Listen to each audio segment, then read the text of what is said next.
Bueno, vamos a continuar con lo que es el tema de la farmacología, de los fármacos antiarrítmicos. Sabemos que estos fármacos, bueno, han sido desarrollados hace ya muchos años con la esperanza de mejorar el pronóstico de los pacientes que tienen cardiopatía o que en algunos casos no tienen cardiopatía, pero cursan con arritmias graves. Y obviamente el desarrollo de estos fármacos ha tenido como objetivo primario el disminuir el riesgo de la aparición, mejorar el control de la arritmia y limitar el daño que pueda tener la arritmia. Sin embargo, hay que tener en cuenta el hecho de que todo fármaco antiarrítmico puede ser también a su vez proarrítmico.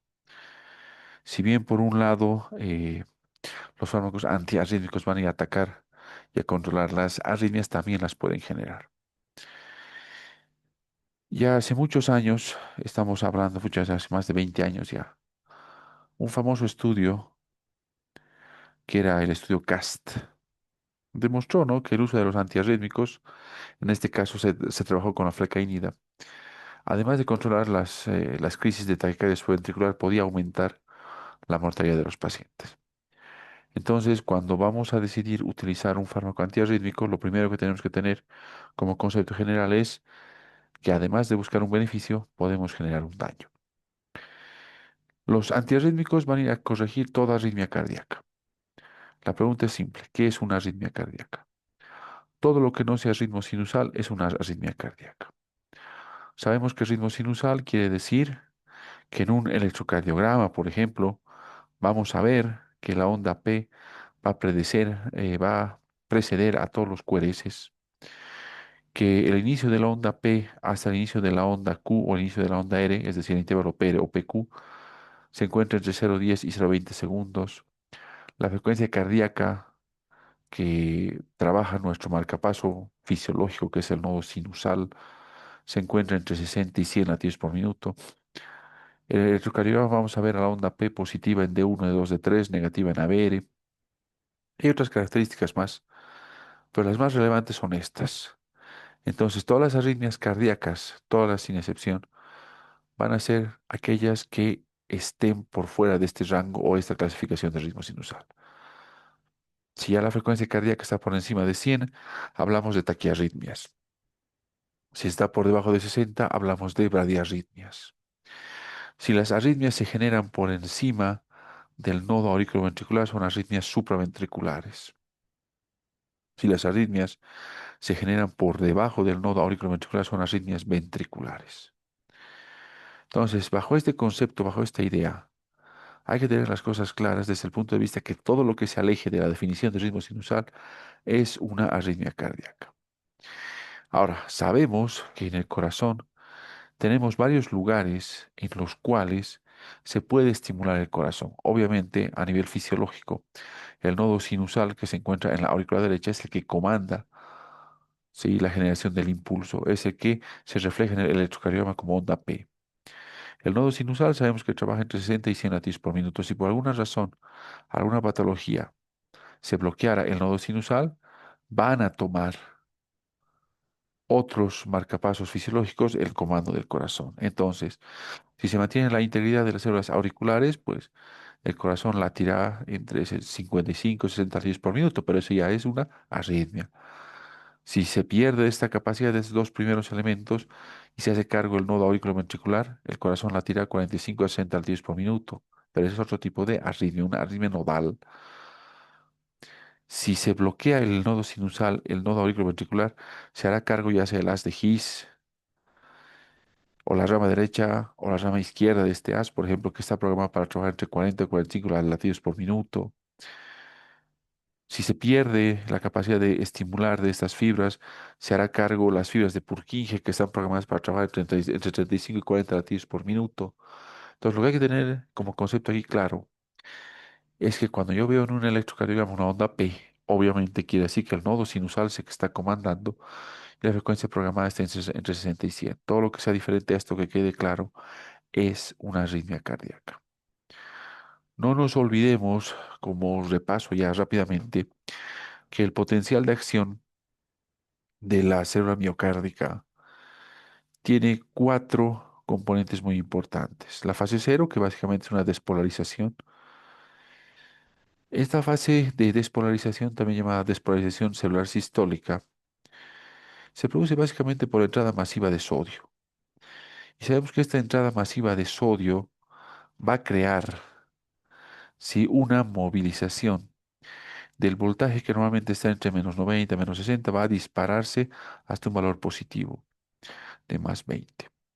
Se ha desencadenado el potencial de acción. Básicamente, ¿quién es el que ha permitido esto? El sodio. Y en las fases uno, 2 y 3, si vamos a entrar a una fase ya de repolarización, esta repolarización básicamente se va a dar en la fase uno por la entrada de calcio.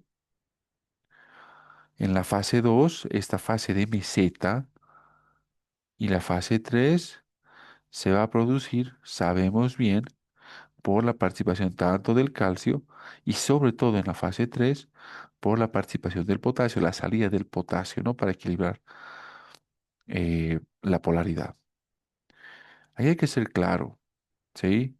Cuando llegamos ya a la fase 4, estamos aquí en la fase 4, ya el trabajo de equilibrar las polaridades se va a dar por la bomba de sodio y potasio ATPase. Entonces, lo que hay que tener en cuenta aquí es el hecho de que este repaso tiene una relación importante con lo que es el fármaco antiarrítmico. Los fármacos antiarrítmicos van a trabajar en alguna fase de estos potenciales de acción.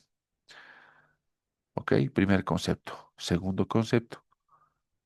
Los fármacos antiarrítmicos van a actuar sobre un determinado cuadro clínico, es decir, sobre una determinada arritmia. Vamos a repasar rápidamente la clasificación de las arritmias.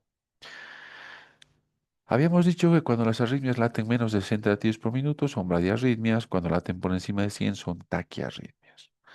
Dentro de las bradiarritmias, las dos más importantes que siempre hay que tener en la cabeza, la bradicardia sinusal, el bloqueo auriculoventricular. Dentro de las taquiarritmias, todas las arritmias que se generan por encima del nodo auriculoventricular se llaman supraventriculares. Las que se inician por debajo del nodo auriculoventricular son ventriculares. Dentro de las arritmias supraventriculares tenemos a la arritmia sinusal o arritmia respiratoria, a la taquicardia sinusal, a las extrasístoles, auriculares nodales también entra ahí, y a la taquicardia supraventricular. Dentro de este grupo entra la taquicardia auricular, fibrilación auricular, aleteo auricular y taquicardia paroxística supraventricular propiamente dicha. En las arritmias ventriculares, fíjense, extrasístole ventricular, taquicardia ventricular no sostenida, taquicardia ventricular sostenida. También entra la taquicardia ventricular monomórfica, polimórfica o torsa de Points y la fibrilación ventricular. Obviamente esta clasificación simplemente la estamos haciendo por un poquito de conocimiento porque esto lo van a llevar en niveles mucho más superiores como es cardiología. Lo que hay que tener en cuenta aquí es que vamos a trabajar con fármacos antiarrítmicos que van a ir a controlar estas arritmias, ya sean las taquiarritmias o las bradiarritmias, y es lo que vamos a ir desglosando. La clasificación clásica de la farmacología de Bogan y Williams nos muestra dónde actúan los cuatro grupos de fármacos antiarrítmicos. Fíjense que los fármacos de clase 1 básicamente van a actuar sobre los bloqueadores, o mejor dicho, sobre los canales de sodio, van a tener una acción de bloquear los canales de sodio en este influjo, ¿no? Al inicio de todo este potencial de acción. Los fármacos clase 4 van a actuar sobre todo en la fase 2, donde participa el calcio, o sea, van a tener un efecto de bloquear los canales de calcio. Esto ya que vaya quedando como concepto. Los fármacos clase 3 son bloqueadores de potasio, están actuando en esta fase. Actúan en la salida de potasio. No nos olvidemos que aquí empieza a salir pasivamente el potasio. ¿Ok? Y los fármacos de clase 2 van a actuar aquí. ¿Ok? Sí, básicamente son fármacos que tienen acción beta bloqueante. Ahora, hay un quinto grupo de fármacos, algunos le llaman fármaco grupo 5, otros le llaman fármacos de clase indeterminada, sí, que actúan en diferentes lugares, que eso lo vamos a ver en un ratito, del potencial de acción o comparten características de alguno de estos grupos, ¿ok? Primero seamos claros y dejemos las cosas precisas. Cuando entramos a la clasificación de fármacos antiarrítmicos, ya no nos olvidemos que vamos a entrar a fármacos de clase uno que básicamente son bloqueantes de sodio. Este grupo de fármacos antiarrítmicos se divide en categorías: clase 1A, clase 1B, clase 1C. La clase 1D se ha introducido hace poco, ¿sí? No es más que una clasificación reciente, aceptada por algunos, no aceptada por otros, ¿sí? Pero ustedes ya saben que los fármacos de clase 1, es decir, los que bloquean sodio, se dividen principalmente en clase 1A, B y C. La clase D todavía algunos la aceptan, algunos no. Todos bloquean canales de sodio. Sí, ahora fíjense, los fármacos de clase 1A, su poder sobre el bloqueo de los canales de sodio es bastante alto junto a los bloqueadores que son del nivel 1C. ¿De acuerdo?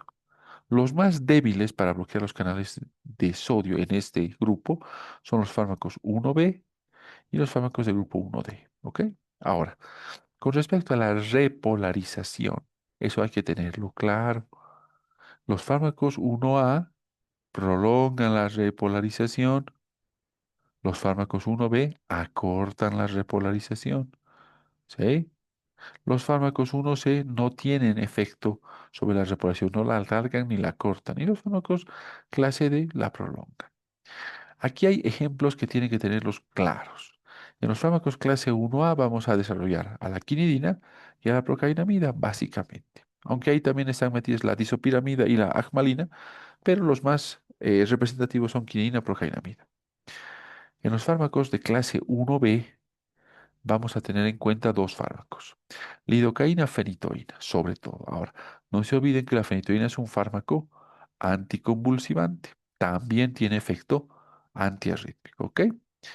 Ahora, los fármacos de clase 1C, vamos a hablar de los dos representativos, como son flecainida y propafenona, ¿ok? Los fármacos clase 1D, que tampoco los tenemos en el medio, no los vamos a tocar, pero sí tienen que conocerlos, simplemente dónde están clasificados.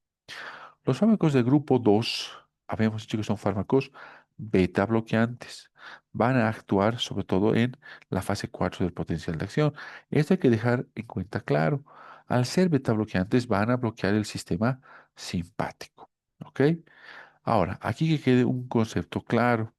Ya, no prolongan el tiempo de repolarización. ¿Ok? Los fármacos de clase 3, ya básicamente que actuaban sobre la fase de repolarización, sobre lo que es el efecto del potasio, sobre el flujo de potasio, no nos olvidemos que van a prolongar mucho la repolarización. Sí, ahí vamos a hablar sobre todo de la amiodarona, que lo tenemos en el medio, ¿ok? Pero tienen que saber que en este grupo también está metido el sotalol, ibutilidofetilide y también el bemacalat, ¿ok? En los fármacos clase 4, sí, que actúan en esta fase 2 del potencial de acción, bloqueando los canales de calcio, no prolongan la fase de repolarización. Vamos a hablar básicamente de verapamil o diltiazem de pasada, porque eso ya se ve en la clase de calcio antagonistas. Y dentro del grupo 5, que otros también llaman grupo no clasificado, está, por ejemplo, la adenosina, ¿no? También está los digitálicos, está el sulfato de magnesio, que lo vamos a hablar, ¿no? Básicamente la adenosina trabaja sobre el canal de potasio y no prolonga el potencial de repolarización, o sea, la fase de repolarización del potencial de acción, mejor dicho. Ahora, aquí hay que dejar un tema claro.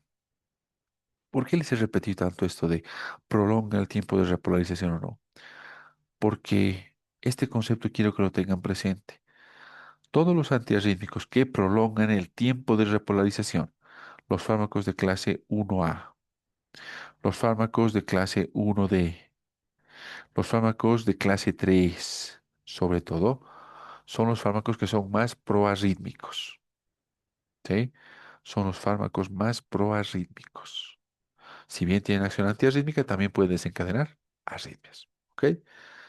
Muy bien. Ahora, vamos a entrar a las características comunes de cada grupo. Obviamente vamos a hacer más hincapié en la farmacología por grupo de antiarrítmicos. Primero, los antiarrítmicos de clase uno de forma general habíamos dicho que son bloqueadores de los canales de sodio. Básicamente lo que hacen estos es trabajar sobre, no se olviden, sobre el ingreso pasivo de sodio, disminuyen la velocidad de este potencial de acción, por lo tanto disminuyen esa fase cero, ¿ok? Esa fase de despolarización. Los fármacos de clase 1A, los más representativos, quinina, procainamida, disopiramida, más de lejos, hay que ser claros. Aquí les voy a dar un tip, voy a hacer una pequeña pausa. Los antiarrítmicos, en general, si bien pertenecen al grupo 1A, pueden tener algún efecto sobre otros canales, ya sea sobre potasio, sobre calcio, pueden tener mínimo, pero pueden tener. Entonces, eso también hay que tener presente. La mayor parte de los antiarrítmicos no son puros. Si bien, por ejemplo, como amiodarona trabaja sobre el canal de potasio, también tiene cierta acción sobre el canal de sodio y calcio. Entonces, no hay un antiarrítmico que sea 100% puro. Obviamente predomina más cierta acción, por eso lo clasifica así. Volviendo, después de esa pequeña pausita. Los antiarrítmicos de clase uno, quinina, procainamida y disopiramida, no se olviden, sobre todo actúan en la fase cero, ¿sí? Sobre todo actúan sobre la fase cero. Pero como tienen cierta acción sobre los canales de potasio, que son parte de la fase 3, pueden prolongar la repolarización. ¿Ok? Pueden prolongar la repolarización justamente por eso, porque tienen un mínimo de acción sobre los receptores de potasio. Ahora, otra característica de estos fármacos es que tienen cierta actividad anticolinérgica, ¿sí? Y a dosis elevadas o muy prolongadas pueden incluso llegar a deprimir la contractividad cardíaca. Algo que los diferencia de los antiarrítmicos de clase 1B. En los fármacos de clase 1B, no se olviden, los más representativos son la lidocaína y la fenitoína, ¿sí? Básicamente no prolongan lo que es la repolarización, incluso la pueden acortar, ¿no? Ahora, en los fármacos clase 1C, sobre todo los fármacos que representan a este nivel están la flecainida y la propafenona. Obviamente actúan sobre canales de sodio en la fase cero, pero también tienen un débil efecto sobre los canales de potasio. Ahora, si me preguntas en relación a la repolarización, ¿la prolongan? La respuesta es sí, pero no la prolongan tanto como los fármacos 1A. ¿Ok? Su efecto es mínimo. En los fármacos de clase 2, estamos hablando de fármacos beta bloqueantes. Esos actúan en fase 4, no nos olvidemos. Básicamente estos van a estar relacionados al sistema simpático, van a disminuir el automatismo cardíaco. Ahora, se ha descrito que pueden tener un mínimo efecto sobre los canales de sodio, participando en su bloqueo. Sí, también es cierto. Con respecto a los fármacos de clase 3, donde está metida sobre todo amiodarona, estos bloquean predominantemente canales de potasio. Ya, obviamente por esto van a prolongar la repolarización, pero también tienen cierta acción sobre canales de sodio y canales de calcio. Y los fármacos antiarrítmicos clase 4, sí, básicamente actúan sobre la fase 2 del potencial de acción, bloquean los canales lentos de calcio. ¿Ok? Ahora, aquí vamos a empezar a ser claros sobre en qué casos se usa cada fármaco y tenemos un pequeño resumen acá de estos mecanismos para que lo tengan claro para, obviamente, su práctica clínica y también para el día del examen. Lo primero, en los fármacos antiarrítmicos de clase 1A hay que tener en cuenta que todos actúan bloqueando canal de sodio. Los fármacos clase 1A deprimen la fase cero, prolongan la repolarización y prolongan el QT. Ahí está bastante sintetizado, ¿no?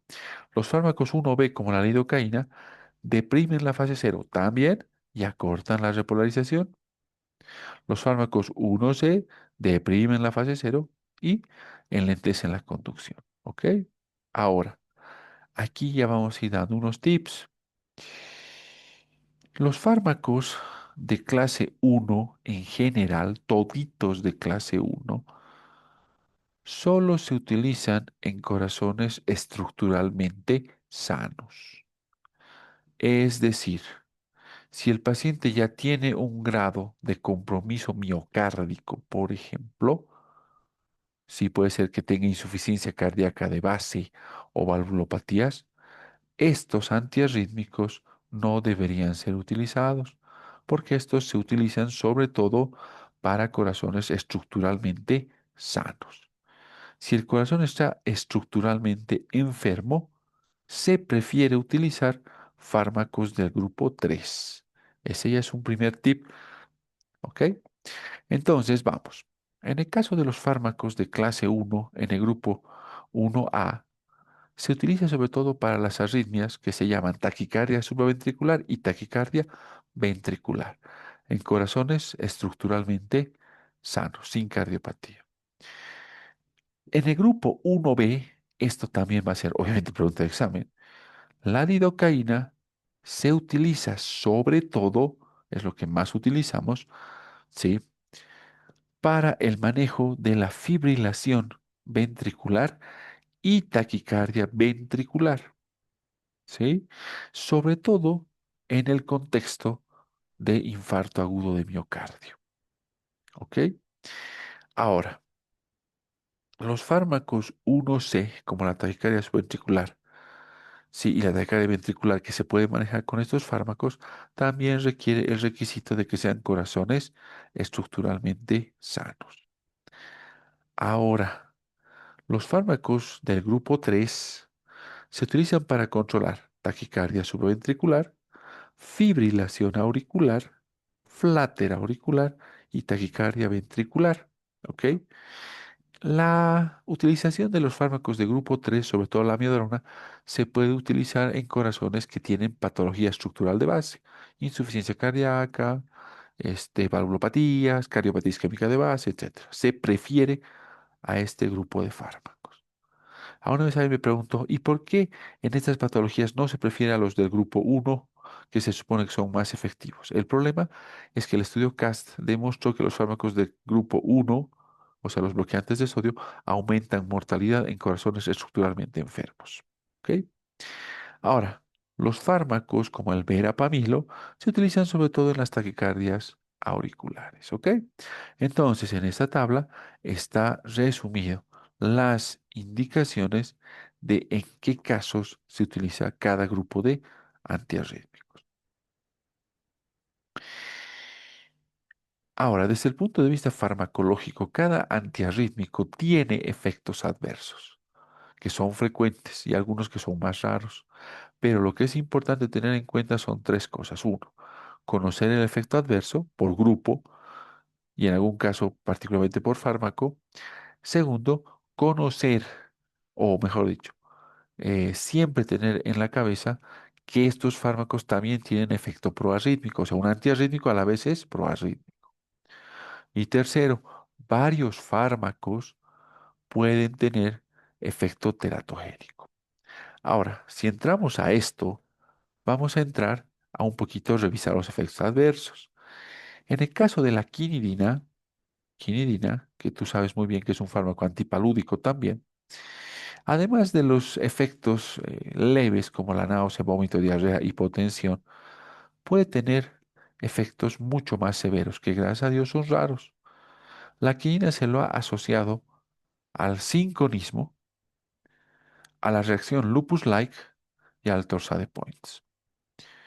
La quinina puede causar sinconismo, eso quiere decir que tu paciente va a tener hipoacusia, puede tener tinnitus, visión borrosa y un cuadro confusional. Eso quiere decir sinconismo. La reacción lupus-like quiere decir que da una reacción similar al lupus eritematoso sistémico, con compromiso dérmico, sí, con policerositis, daño miocárdico, daño pulmonar, daño articular. y la torsade points que la quinidina puede desencadenar. Justamente el estudio CAST mostró que el uso de la quinidina, por ejemplo, sí, junto a flecainidad, podían generar mayor mortalidad. Ahora, justo porque desarrollaban torsade points. En el caso de la procainamida, como te darás cuenta, además de sus efectos tradicionales como la hipotensión o empeoramiento de las cardiopatías que podría tener de base el paciente, también nos puede generar un síndrome lupus-like. ¿Ok? Muy bien. Otro efecto colateral que tienes que tenerlo en cuenta, y este no lo puedes olvidar porque es un antiarrítmico que lo tenemos en el medio, es el uso de la lidocaína. Hemos dicho que la lidocaína, su indicación sobre todo es utilizarla en arritmias ventriculares, tipo taquicardia ventricular o fibrilación ventricular en el origen sobre todo de infarto agudo de miocardio, ¿ok? Pero ¿sabes cuál es el gran problema de la lidocaína? Que a veces tu paciente puede llegar a tener datos de intoxicación similares a los que tiene un paciente que ha consumido alcohol. La lidocaína a veces nos causa visión borrosa, confusión, agitación, temblores, lo que se llama un cuadro similar a la intoxicación etílica. Entonces, mucho ojo, que la lidocaína nos puede causar como efecto colateral un síndrome similar a ese cuadro clínico. ¿Ok? Ahora, estoy tocando obviamente los efectos más adversos de acuerdo a los antiarrítmicos que utilizamos, por si acaso, o los que son más relevantes. En el caso de los beta bloqueantes, no nos olvidemos que todos los beta bloqueantes, ¿sí? Van a tener en común hipotensión, bradicardia sinusal, ¿sí? Disfunción eréctil, isquemia arterial periférica, etcétera, ¿no? Dependiendo si es beta bloqueante selectivo, no selectivo, etcétera, que eso ya lo hemos visto en la clase respectiva. Y en los fármacos de clase 3, al que vamos a rescatar sobre todo es a la amiodarona, ¿de acuerdo? La amiodarona es el antiarrítmico que disponemos en el medio. La amiodarona generalmente nos prolonga mucho el potencial de acción, la fase de repolarización, y en el caso de que el paciente tuviera algún trastorno hidroelectrolítico asociado, por ejemplo, como hipomagnesemia, hipocalemia, puede precipitarnos torsade points, que es un tipo de arritmia ventricular polimórfica. ¿Ok? Sobre todo esto desde el punto de vista de efecto agudo. En el caso del uso crónico de la miodarona, prolongado generalmente más de una semana, el efecto de la miodarona es multisistémico. Es la droga que más nos va a dañar a diferentes sistemas. Nos puede causar ya sea hiper o hipotiroidismo, nos puede causar daño pulmonar como la neumonitis intersticial, nos puede llegar incluso hasta la fase avanzada de la neumonitis intersticial como es la fibrosis pulmonar. Nos puede dar, por ejemplo, trastornos oculares como disminución de la visión, daño hepático, etcétera. Ahí puedes ver la lista de daño multisistémico que causa la miodarona. De todo este daño crónico, no te olvides lo más habitual, está localizado en glándula tiroidea y a nivel pulmonar y hepático. No nos olvidemos que todos los fármacos del grupo 3 nos predisponen, todos sin excepción, a prolongación de la repolarización, prolongación del potencial de acción, prolongación del intervalo QT y por ende a generar torsade points, todos. ¿Sí? Obviamente te hablo más de la amiodarona porque es el que disponemos en el medio. No tenemos sotalol ni bretilio. Con respecto a los efectos adversos de los bloqueantes de calcio, lo que hay que tener en cuenta es que también te puede deteriorar la función ya de un corazón afectado. Entonces, si el paciente ya tenía un daño miocárdico de base, este puede exacerbarse.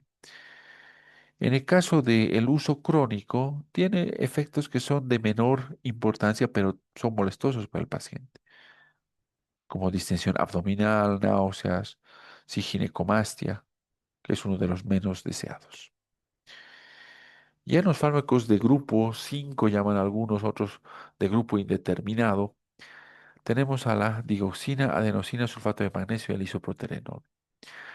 La digoxina sobre todo se utiliza para el manejo y el control de la frecuencia ventricular en la fibrilación auricular crónica y en el flater auricular.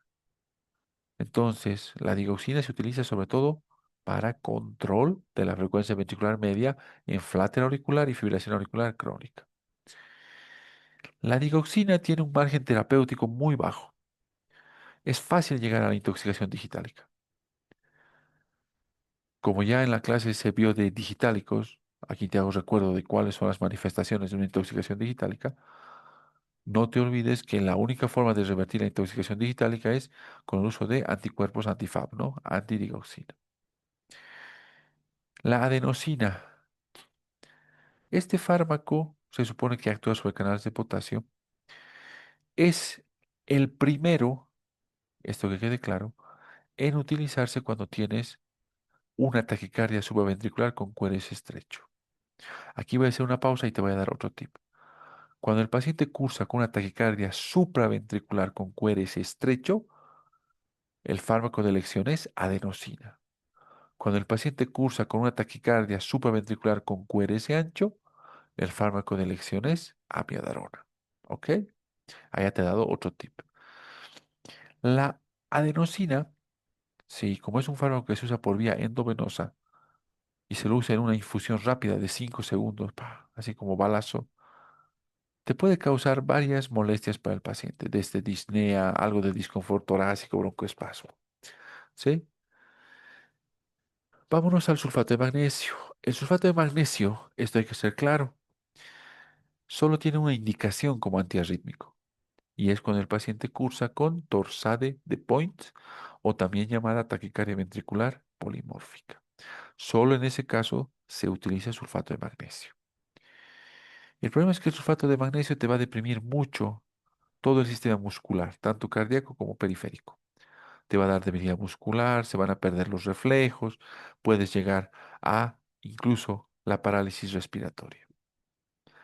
El isoproterenol hace años no lo tenemos en el medio, era un fármaco betamimético que se utilizaba sobre todo en los bloqueos auriculoventriculares. Su objetivo obviamente era estimular la acción del nodo sinusal y recuperar su función. Sin embargo, hace años no se dispone, pero te dejo ahí todas las complicaciones potenciales de su uso. Obviamente no voy a hablar en este tópico de la atropina porque ya hemos llevado eso en la clase de anticolinérgicos. Simplemente te hago recuerdo que en el caso de las bradiarritmias, el antiarrítmico de elección es la atropina. ¿Sí? Ok. Ahora, en esta tabla está resumido las vías y sobre todo las dosis en las que hay que utilizar los fármacos. Lo que quiero rescatar aquí son los siguientes puntos. Voy a hablar de los antiarrítmicos que tenemos en el medio sobre todo. La lidocaína, la única forma de utilización que hay de lidocaína es por vía endovenosa. La dosis de ataque es de 1 a 3 miligramos kilo peso y se utiliza en un bolo que lo pasas en 20 a 50 minutos, ¿ok? Se puede usar una dosis de mantenimiento en goteo continuo que a veces la podemos usar hasta 2 a 3 días. Otro fármaco que disponemos en el medio es la amiodarona. Fíjate que la dosis de ataque es de 150 miligramos que lo pasamos en un bolo en 10 minutos y podemos repetir este bolo, ¿sí? Varias veces. Y luego dejamos un goteo de 900 miligramos para 24 horas. También la amiodarona se la puede usar por vía oral. Es la diferencia. Amiodarona viene por vía oral y también por vía endovenosa, ¿ok? Ahora, verapamil o diltiazem, aquí tienes las dosis, ¿ya? En nuestro medio no las tenemos por vía endovenosa, solo las tenemos por vía oral, lamentablemente. Adenosina la tenemos en vía endovenosa. Las ampollas vienen de 6 miligramos, ¿de acuerdo? Entonces usa 6 miligramos en bolo que se puede repetir hasta 3 dosis. Y la digoxina que viene tanto en vía oral como en vía endovenosa, ¿sí? Ahora, aquí hay que ser claro. Esta parte es la que siempre tenemos que tener en la cabeza. Los fármacos antiarrítmicos en su mayoría son fármacos endovenosos. Hay muy pocos, como estás viendo, que se pueden usar por vía oral. Su volumen de distribución es bastante amplio, se unen en gran porcentaje a las proteínas, varía de acuerdo al tipo de antiarrítmico, puede ir desde el 70 hasta el 80%. Su vida media, si vos te fijas, puede variar, ¿sí? La mayor parte que son por vía endovenosa está en una media de 3 a 6 horas, pero este puede ser más, incluso puede llegar hasta 19 horas, puede llegar hasta 100 días, dependiendo del antiarrítmico que estamos hablando. Ahora, esta parte es la que es clave, la eliminación. Fíjate que los fármacos como la procainamida, la disopiramida, el atenolol, el sotalol, la dofetilida y la digoxina tienen eliminación renal.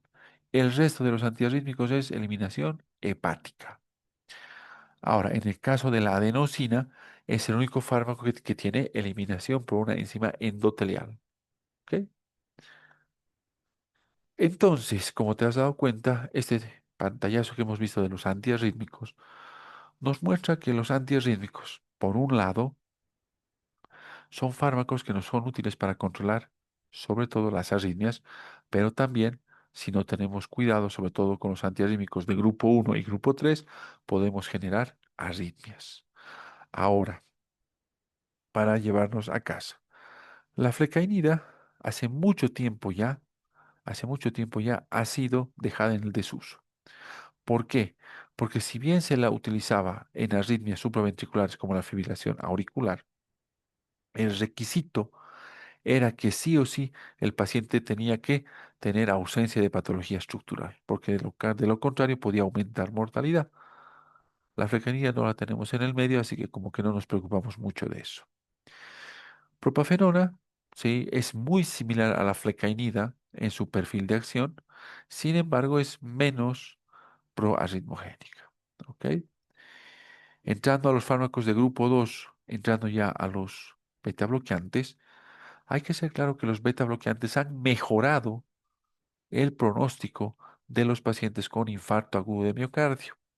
¿Por qué? Porque los beta bloqueantes han mostrado que en la fase aguda del infarto agudo de miocardio, es decir, las primeras 24 horas, su administración precoz es capaz de disminuir la mortalidad, porque disminuye el riesgo de generación de arritmias, tanto supraventriculares como de arritmias ventriculares.